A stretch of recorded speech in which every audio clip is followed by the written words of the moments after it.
हमारे साथ हमारे संवाददाता सुरेश सीधा लाइव जुड़ चुके हैं। सुरेश, आरआईसी के यहाँ आप मौजूद है, क्या कुछ अपडेट वहां से मिल रही है, किन किन मुद्दों पर बात की जा रही है और ये सेशन कब तक चलेगा?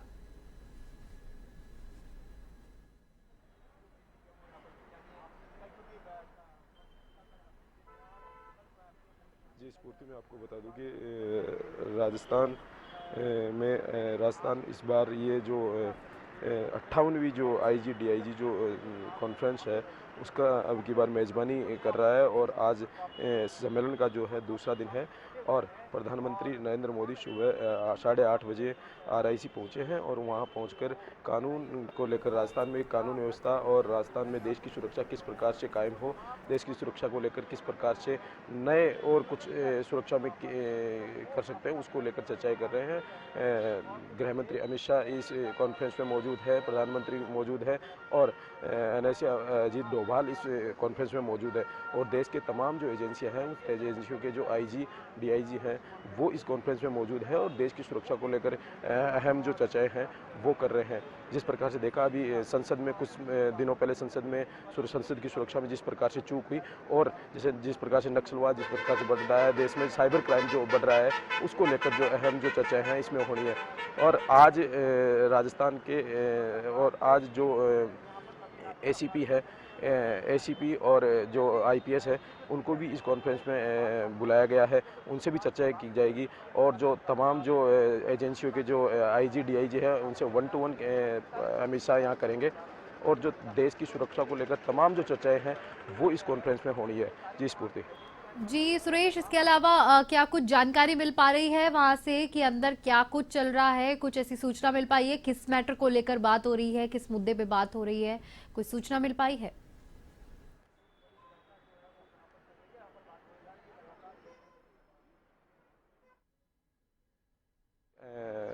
गृह मंत्री अमित शाह इस कॉन्फ्रेंस में अंदर है और ये एनएसए अजीत डोभाल यहाँ मौजूद है और प्रधानमंत्री अभी 8:30 बजे यहाँ पहुँचे हैं और सुरक्षा को लेकर जो मतगणना है वो हो रही है। तमाम जो एजेंसियों के जो आईजी डीआईजी हैं उनसे जो चर्चाएं हैं वो हो रही है। देश में सुरक्षा को लेकर किस प्रकार से और क्या कुछ नया किया जा सकता है उसको लेकर जो चर्चाएँ हैं वो यहाँ की जा रही है। हमारे साथ हमारे सहयोगी है दुर्गेश भटनागर, उनसे भी हम बात करेंगे। दुर्गेश जी, जिस प्रकार से आज कॉन्फ्रेंस का दूसरा दिन है और क्या कुछ विशेष चर्चाएं जो हैं अंदर हो रही है, देश की सुरक्षा को लेकर क्या कुछ नए नवाचार और निकल के आ सकते हैं, क्या उम्मीद है कि देश में सुरक्षा को लेकर क्या कुछ नया होने वाला है? देखिए, नया की अगर बात करें तो नवाचारों को लेके ही ये प्रेस कॉन्फ्रेंस है। माफ़ कीजिएगा, ये कॉन्फ्रेंस जो है वो डीजीपी और आईजी की। इसके अंदर जो देखिए सबसे बड़ा जो इम्पोर्टेंट बात जो है वो है कि किस तरीके से जो साइबर क्राइम एक ग्लोबल जो है वो समस्या बन गई है ना। हैक किए जा रहे हैं लगातार, सरकारी जो वेबसाइट्स हैं उनको हैक किया जा रहा है। तो डेटा का जो चोरी हो रहा है, सबसे बड़ी जो समस्या वो है, इसको किस तरीके से रोका जा सके।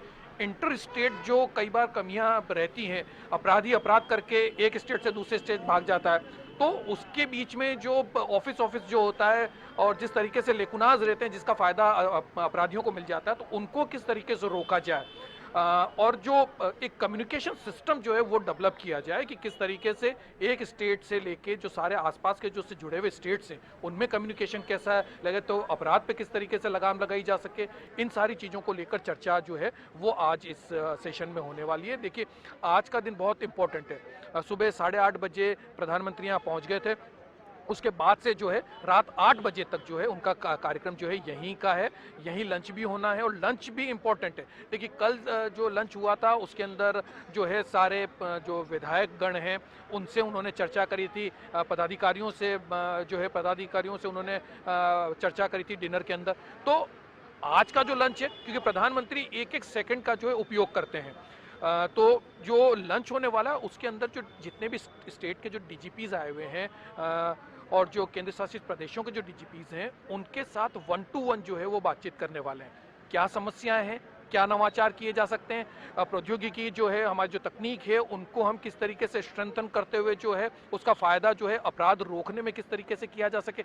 आंतरिक सुरक्षा एक बहुत बड़ा मसला है और एक सबसे बड़ी बात जो है 22 जनवरी को राम मंदिर का जो है वो भव्य जो है प्राण प्रतिष्ठा होने वाली है। उसको लेकर भी देश भर से जो लोग वहाँ पहुँचने वाले हैं, तो उसको लेकर क्या खाका जो है वो तैयार किया है पुलिसिया विभाग ने, पुलिसिया तंत्र ने अपने अपने स्टेट्स में। किस तरीके से इन चीज़ों को देखा जाएगा, और जो यूपी के जो जुड़े हुए जो स्टेट्स हैं वो बहुत इंपॉर्टेंट हो जाते हैं, क्योंकि वहाँ पर भी कई चीज़ें रहने वाली है, और माना जा रहा है कि 10 लाख के आसपास उसकी संख्या में लोग बाग जो है अयोध्या पहुँच जाएंगे, तो वहाँ की व्यवस्था को किस तरीके से देखना, इन सारी चीज़ों पर भी चर्चा जो है वो की जाएगी। और सबसे बड़ा जो ग्लोबल प्रश्न अभी बना हुआ है वो है साइबर सिक्योरिटी। किस तरीके से साइबर सिक्योरिटी को स्ट्रेंथन किया जा सके, किस तरीके से, जिस तरीके से हमारे इन सारी सूचनाओं का जो आदान प्रदान हो रहा है उनको किस तरीके से इंटरसेप्ट ना हो सके, उसको लेकर किस तकनीकी का उपयोग किया जा सके, और डिजिटल जो युग की तरफ जो है वो मोदी ले जाना चाहते हैं। तो इस डिजिटल युग में अपराधों को किस तरीके से, क्योंकि जो अपराधी हैं वो बहुत हाईटेक हो गए हैं, उनको किस तरीके से रोका जा सके तकनीक के द्वारा, इन सारी चीज़ों के ऊपर जो है इस जो कॉन्फ्रेंस है इसके अंदर जो है वो सारी चर्चाएं होने वाली है। बहुत इंपॉर्टेंट आज का दिन है। कल जो है समापन होने वाला है, तो कल ज़्यादा कुछ नहीं होगा। लंच के बाद जो है प्रधानमंत्री का जो अभी तक का जो टेंटेटिव प्रोग्राम हमें पता चला है उसके अनुसार लंच के बाद प्रधानमंत्री जो है वो चले जाएंगे। तो लंच तक का जो है वो सेशन होने वाले हैं। आज का दिन जो है बड़ा महत्वपूर्ण है। दुर्गेश जी, आज 200 के करीबन कई आईपीएस और आरपीएसओ को भी आज इस कॉन्फ्रेंस में बुलाया गया है। पहले से ये तय नहीं था और आज उनको भी बुलाया गया है। उनसे भी 1-to-1 चर्चाएं की जा रही है, उनसे भी कई चीज़ों पे गहनता से चर्चाएं की जा रही है। और जिस प्रकार से संसद में कुछ दिनों पहले चूक हुई और जम्मू में जिस प्रकार से ब्लास्ट हुए, तो क्या कुछ निकल के आएगा कि ऐसी घटनाओं पर लगाम लगेगी? बिल्कुल, ये बहुत इम्पोर्टेंट है, क्योंकि हमारे संसद के अंदर जिस तरीके से जो है सुरक्षा की चूक देखी गई, जिस तरीके से जम्मू कश्मीर में हुए, जिस तरीके से बॉर्डर क्रॉस बॉर्डर जिस तरीके से टेररिज्म जो है वो इन्वॉल्वमेंट लिया जाता है, जो हमारा पाकिस्तान का जो बॉर्डर हम शेयर करते हैं, इधर से हम अगर पश्चिम बंगाल में जिस तरीके से हम बॉर्डर शेयर करते हैं, तो वहाँ की अलग भौगोलिक स्थितियाँ हैं, वहाँ का जो अपराध का करने का जो तरीका है, मॉडस ऑपरेंटिव है, वो बिल्कुल अलग अलग तरीके से है। तो उनको किस तरीके से ठीक किया जा सके, दुरुस्त किया जा सके, जो लुकुनाज है उनको किस तरीके से रोका जा सके, और तकनीक का किस तरीके से इस्तेमाल हो। अब रही बात जो इवन जो आईपीएस लोगों को तो बुलाया ही है, जो कल की जो सेशन हुए उसके अंदर जो प्रोबेशनर ऑफिसर्स जो हैं, प्रोबेशन में जो भी काम कर रहे हैं आईपीएस जो हैं, उन लोगों से भी बातचीत की। देखिए, ये सरकार जो है नवाचार को बहुत इम्पोर्टेंस देती है, किस तरीके से तकनीक को, प्रौद्योगिकी को हम बढ़ाएं उसके लिए, और जो यूथ है वो इन सारी चीज़ों में आगे रहता है। देखिए, पीढ़ी का गैप होता है, जो आपसे पहले का जो पुलिसिया तंत्र था उसके अंदर एक लिमिटेशंस थी, उसके बाद जैसे जैसे प्रौद्योगिकी का आईटी का इस्तेमाल होने लगा, उसके बाद और जो अब जो नया जो खेप आ रही है वो और ज़्यादा टेक्नो फ्रेंडली है। तो उन लोगों के पास क्या नवाचार हैं, किस तरीके से सोचते हैं, किस तरीके से देखते हैं, तो प्रोबेशन में जो अभी अधिकारी हैं उनसे भी चर्चा की गई है, उनसे भी बातचीत की गई है, उनके भी सुझाव लिए गए। इन सारे सुझावों को लेकर एक साथ जो है किस तरीके से देश की आंतरिक सुरक्षा को और मजबूत किया जा सके, उसका किस तरीके से ढांचा तैयार किया जा सके, क्योंकि देखिए भौगोलिक स्थिति हमारे देश की बड़ी अलग अलग है। हम कई जगह हमारे पास जो है बॉर्डर हम शेयरिंग करते हैं, हमारे लिए जो सबसे बड़ी इधर बांग्लादेश हो जाता है, इधर भूटान तो खैर हमारा मित्र देश है, नेपाल हमारा मित्र देश है, लेकिन चाइना से हमें हमेशा थ्रेटनिंग रहती है, इधर पाकिस्तान से हमें लगातार थ्रेटनिंग रहती है, अफगानिस्तान की स्थिति भी कोई ज़्यादा अच्छी ठीक नहीं है। तो कश्मीर जो है वो बहुत पॉइंट आउट हुआ है कि वहाँ सुरक्षा को लेकर बड़ी स्थितियाँ गंभीर हैं। इधर अगर हम बात करें तो राजस्थान से जुड़ा हुआ जो बिल्कुल उसकी भौगोलिक स्थितियाँ बिल्कुल अलग है। तो इन सारी चीज़ों में, क्योंकि एक तरीके से हम सारी चीज़ों को नहीं आंक सकते, जो परेशानियां तमिलनाडु की वो परेशानी राजस्थान की नहीं हो सकती है, वो परेशानी नॉर्थ ईस्ट की नहीं हो सकती। तो सबकी परेशानियां अलग अलग है, वहाँ का जो सिस्टम है वो अलग अलग है, वहाँ की स्थितियां अलग अलग है, वहाँ अलग अलग तकनीकों से काम करेंगे तब जाकर, और उन अपराधों को रोकने के लिए अलग अलग तरीके की स्थितियां बनती है। तो उन सारी चीज़ों को साझा करते हुए हर एक स्टेट को लेकर किस तरीके की है स्थितियां और वहाँ क्या किया जा सकता है, इनोवेशन क्या किया जा सकता है वो, क्योंकि प्रधानमंत्री आज लंच में जो है एक एक डीजीपी से जो है 1-to-1 बातचीत करने वाले, तो वहाँ की क्या भौगोलिक स्थितियां हैं, किस तरीके से अपराध की श्रेणी, कौन से अपराध वहाँ पर ज़्यादा हैं और क्या उनको जो है परेशानियों का सामना करना पड़ता है, और इंटरस्टेट उनकी क्या स्थितियाँ हैं, उन सारी चीज़ों पे 1-to-1 वो बातचीत करेंगे। जो अभी जो सेशन चल रहा है उसके अंदर जो तीनों हमारे गृह राज्य मंत्री और गृह मंत्री अमित शाह हैं वो जो है सवाल जवाब भी कर रहे हैं जो डीजीपीज हैं, जो वो अपना प्रेजेंटेशन जो दे रहे हैं, उनसे सवाल जवाब भी किया जा रहा है कि क्या चीज़ उनको चाहिए और किस तरीके से उनको चाहिए। और बजटिंग के लिए भी जो है बातचीत की जा रही है कि कितना बजट और किस तरीके की जो है वो टेक्नोलॉजी वहाँ पर लाई जाए, उसका प्रेजेंटेशन पे वो बातचीत भी कर रहे हैं। दुर्गे जी, जिस प्रकार से यूपी में गुंडा राज, यूपी को ये बोलते थे कि सबसे ज़्यादा जो गुंडा राज है वो यूपी में है। योगी आदित्यनाथ के जब मुख्यमंत्री बनने के बाद में वहाँ पे गुंडा राज एकदम से ख़त्म हो गया। ठीक है, राजस्थान में गैंगस्टर बढ़ रहा है, गैंगवार बढ़ रही है। तो क्या लगता है कि राजस्थान में नए मुख्यमंत्री बनने के बाद में जिस प्रकार के एंटी गैंगस्टर फोर्स बनाई गई, क्या लगता है राजस्थान में ये जो गैंगस्टरवाद है, ये जो गैंगस्टर जो बढ़ रहा है, उस पर लगाम लगेगी? बिल्कुल, देखिए क्या है कि दिल्ली का सबसे ज़्यादा इम्पैक्ट अगर कहीं होता है तो राजस्थान पे होता है ना। तो ये मॉडल स्टेट के तौर पर जो है इसको लिया जा रहा है। देखिए यहाँ पर प्रधानमंत्री ने एक आम कार्यकर्ता को, संगठन में काम करने वाले आदमी को, पहली बार चुन के आने वाले को मुख्यमंत्री बना दिया। एक बहुत बड़ा जो है वो निर्णय प्रधानमंत्री ने लिया और भजन लाल जी को जिस तरीके से मुख्यमंत्री के तौर पर पेश किया, ये बीजेपी में भी एक जो कहना चाहिए कि संजीवनी की तरह निर्णय नजर आ रहा है। जो आम कार्यकर्ता, ऊपर के तौर की अगर हम बात छोड़ दें, बड़े बड़े नेता क्या बात कर रहे हैं वो बात अलग है, लेकिन जो आम कार्यकर्ता है उसके अंदर जो है वो संचार हो गया है, ऊर्जा का संचार हो गया है। और जो आम कार्यकर्ता है वो इतना खुश है, वो कहता है कि हम भी बन सकते हैं, मोदी है तो मुमकिन है। इस तरीके की जो बात है वो आम कार्यकर्ता में हमको मिली। तो उनको लगता है कि मोदी जिस तरीके का निर्णय करते हैं वो बहुत बड़ा मैसेज देते हैं। तो राजस्थान भी वो स्टेट है जो मॉडल स्टेट के तौर पर इसका उपयोग किया जा सकता है।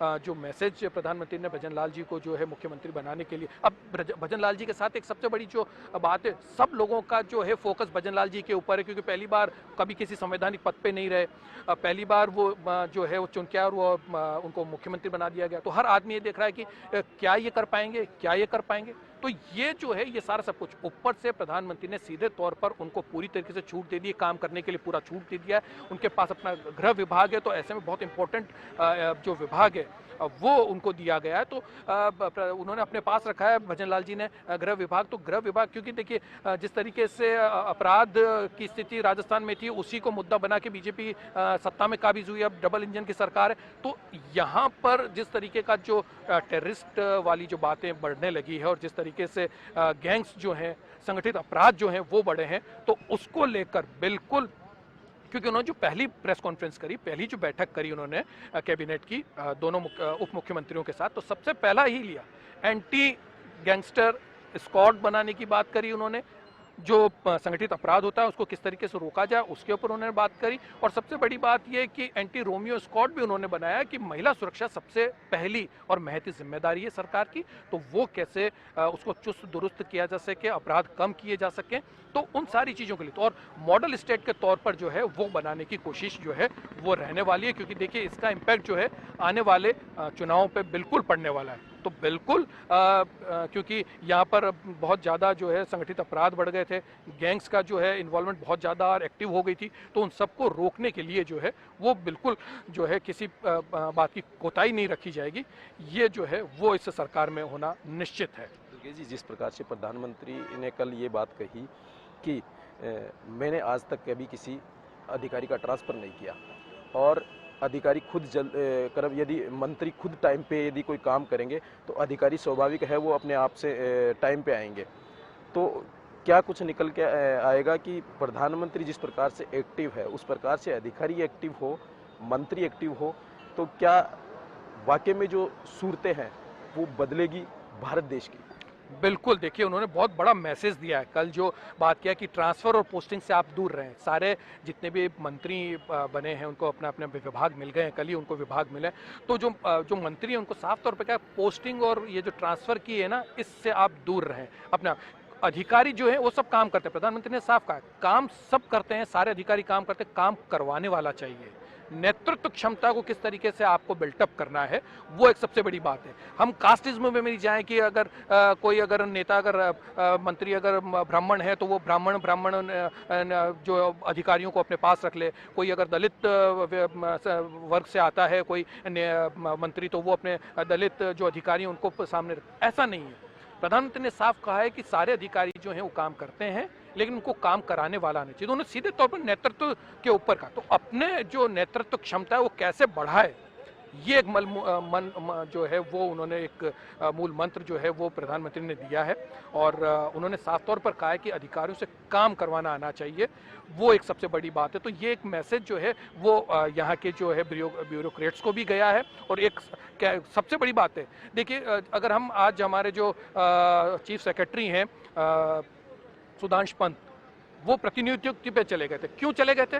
क्योंकि जो तत्कालीन जो गवर्नमेंट थी, उनके जो जलदाय मंत्री थे महेश जोशी, उनके साथ उनकी नहीं बनी, तो इस वजह से उनको यहाँ से जाना पड़ा। वो काम नहीं कर पा रहे थे, खुल के काम नहीं कर उनका जो नेचर है वो बिल्कुल ईमानदारी वाला है, काम करने वाला अधिकारी वो माने जाते हैं। लेकिन ऐसे में जिस तरीके से बात सामने आई और महेश जोशी के साथ उनके मतभेद हुए और उनको जाना पड़ा। लेकिन अब वही यहाँ आते हैं और उनको चीफ सेक्रेटरी बना दिया जाता है। तो सीधे तौर पर कुल मिला के इस सरकार का मोटिव जो है बिल्कुल क्लियर है। प्रधानमंत्री के साफ निर्देश हैं, डबल इंजन की सरकार है, अधिकारियों से काम कराओ, और कैसे काम करा सकते हैं वो आपकी नेतृत्व क्षमता होनी चाहिए। आप पोस्टिंग और ट्रांसफर और भ्रष्टाचार में मत फंसो। तो अगर अधिकारी भी इससे जो है स्ट्रेंथन महसूस करेंगे और वो भी खुलकर अगर काम करेंगे तो नेचुरल है कि काम अच्छे होंगे, और जो जिस स्पीड से होने चाहिए उसकी दुगनी स्पीड हो जाएगी, उसकी गति दूसरी हो जाएगी। और साफ तौर पर प्रधानमंत्री ने कहा कि अगर आप जनहित के काम करोगे, आपको किसी कीमत पर आपको परेशानी नहीं आने वाली है। तो जो भी अधिकारी हैं, जो भी मंत्री हैं, अगर जनहित के काम करेंगे, जनता से जुड़े काम का वो वेटेज देंगे, तो नेचुरल है कि चीज़ें जो है बिल्कुल ठीक होगी, जनता उनके साथ होगी। और मोटे तौर पर जो है वो 400 प्लस का टारगेट है कि लोकसभा में 400 प्लस कैसे जीतकर बीजेपी आए, रिपीट करे। मोदी 3.0 जो उनकी सरकार है, तीसरी बार कैसे रिपीट हो, ये कोशिश सारी इन चीज़ों को लेकर है।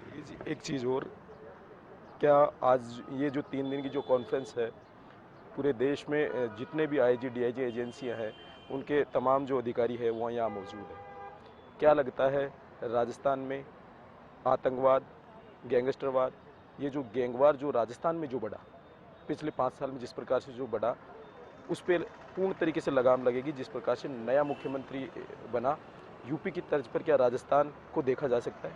बिल्कुल देखा जा सकता है। देखिए राजस्थान बहुत क्राइम के मामले में देखा जाए, अपराध के मामले में देखा जाए, तो हम अगर पुरानी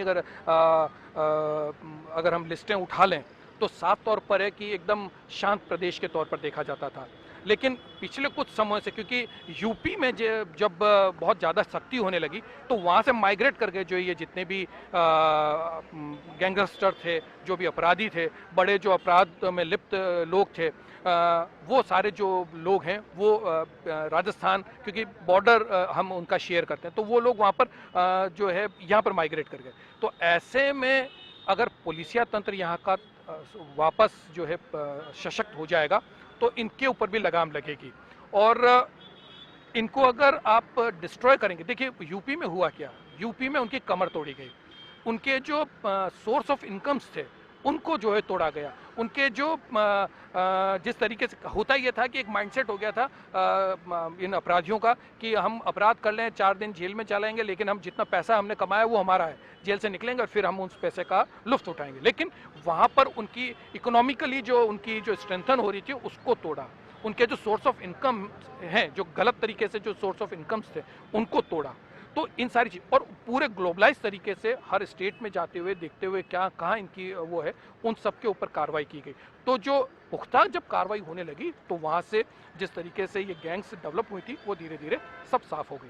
तो राजस्थान में भी इसी तरीके से जो है वो करना पड़ेगा कि इनके जो सोर्स ऑफ इनकम्स हैं उनको तोड़ना पड़ेगा, इनके जो इनको जो साथ देने वाले लोग हैं, इनकी जो सहायता करने वाले लोग हैं, इनको जो सहयोग करने वाले लोग हैं, उनकी भी कमर तोड़नी पड़ेगी। तब जाके जो है ये जो संगठित अपराध है वो जो है कम हो सकेगा। और इसी की जो कोशिश है वो है। अब ये इंटर स्टेट जो है, क्योंकि देखिए प्रधानमंत्री हैं, पूरे देश के प्रधानमंत्री हैं, सारे स्टेट्स के हैं, तो सारे स्टेट्स के डीजीपीज को बुलाकर एक खाका तैयार किया जा रहा है। कम्युनिकेशन आपस में किस तरीके से हो सके, स्टेट्स का आपस में कम्युनिकेशन कैसे हो सके, सूचनाओं का आदान प्रदान कैसे हो सके। अगर एक अपराधी एक स्टेट में अपराध करके तीसरे स्टेट में जाके भाग के छुप जाए तो वो वहाँ छुपे नहीं, उसको वहाँ पर भी डर लगेगी यार अब मैं पकड़ा जाऊँगा। तो अपने आप जो अपराध है उसके ऊपर लगाम लगेगी और भयमुक्त अपराध मुक्त जो है वो क्षेत्र बनने लगेंगे। राजस्थान भी उसमें अग्रणी होगा, क्योंकि राजस्थान की धरती जो है वो शांत प्रदेश है, यहाँ पर इस तरीके के संगठित अपराध नहीं होते। लेकिन क्योंकि यूपी में बंद होने लगे तो इसलिए इस तरीके की, जब इनके ऊपर कुठाराघात किया जाएगा, इनकी कमर तोड़ दी जाएगी, इन गैंगस्टर्स की कमर तोड़ दी जाएगी, और इंटरनेशनल लेवल पर भी कोशिशें जारी है। केवल क्रॉस बॉर्डर जो है उसके साथ साथ हमारे इंटर स्टेट भी जो है उनको भी स्ट्रेंथन करने की कोशिश की जा रही। तो इन सबका इम्पैक्ट जो है वो यही होगा कि अपराध जो है वो बहुत कम हो जाएगा, और जो विभत्स टाइप का जो अपराध है उसके ऊपर जो है वो लगाम लगाई जा सकेगी। दुर्गेश जी, प्रधानमंत्री नरेंद्र मोदी और अमित शाह का 3 दिन का यहाँ जो दौरा है, लोकसभा चुनाव सामने है, क्या सीधे तौर पे ये देख सकते हैं कि लोकसभा चुनाव में जो 25 सीटें जो राजस्थान की है उनको साधने का भी काम प्रधानमंत्री और अमित शाह यहाँ करेंगे? बिल्कुल। देखिए अगर देखा जाए, गहलोत सरकार थी, क्या प्रॉब्लम आ रही थी, क्या अपराध बढ़ गए थे राजस्थान में। उनके कार्यकाल के अंदर जो है सबसे ज़्यादा महिला अपराध जो है वो बढ़े, दुष्कर्म की घटनाएं बढ़ गई, और दुष्कर्म की राजधानी जो है वो मानने लग गए राजस्थान को। तो ऐसे में इन सारी चीज़ों को ही मुद्दा बना के जो है बीजेपी आई है। सबसे बड़ी बात, हम अगर वोटिंग परसेंटेज को देखें तो सबसे ज़्यादा जो वोटिंग परसेंटेज किसका हुआ, महिलाओं का हुआ। तो महिला सुरक्षा सबसे इम्पोर्टेंट है। इसलिए जब जैसे ही उन्होंने मुख्यमंत्री की कुर्सी संभाली भजन लाल जी ने, तो सबसे पहला काम ये किया कि एंटी रोमियो स्क्वाड बनाया। बच्चियों की जो जिस तरीके से उनके खिलाफ जो अपराध हो रहे थे, महिलाओं के खिलाफ जो अपराध हो रहे थे, उनको रोकने के लिए ये सीधे तौर पर ये किया गया, एसआईटी का गठन कर दिया। तो कुल मिला के देखिए, सीधे तौर पर हिंदी बेल्ट में जो है बीजेपी का वर्चस्व है। उन हिंदी बेल्ट की अगर बात करें तो राजस्थान, मध्य प्रदेश, छत्तीसगढ़, उसके बाद अगर आप देखें तो उत्तराखंड, यूपी, गुजरात और बिहार और हरियाणा, ये जो पूरा हिंदी बेल्ट है और यहाँ पर जो है वर्चस्व है। तो कैसे यहाँ पर ज़्यादा से ज़्यादा सीटें बीजेपी लेके आए, तो वो 400 प्लस का जो है आंकड़ा, क्योंकि देखिए साउथ के अंदर बीजेपी का जनाधार नहीं है, साउथ में अभी बहुत छोटी लेवल पर बीजेपी है, तो वहाँ से उनको कोई ज़्यादा सीटें निकलेगी नहीं।